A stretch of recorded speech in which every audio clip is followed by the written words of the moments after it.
Hi guys, magpupunas muna tayo ng mesa kasi ang dumi na guys. Ayan kasi ang dumi. Pupunasan muna natin. Ayan.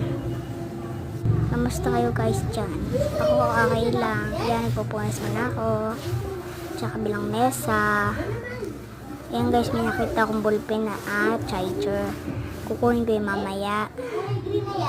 At ibalik na natin ang pamunas sa mesa.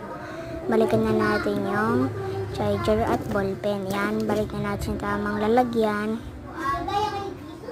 Yan, ilalagay na natin. Yan, ipasok na natin yan sa tamang lugar.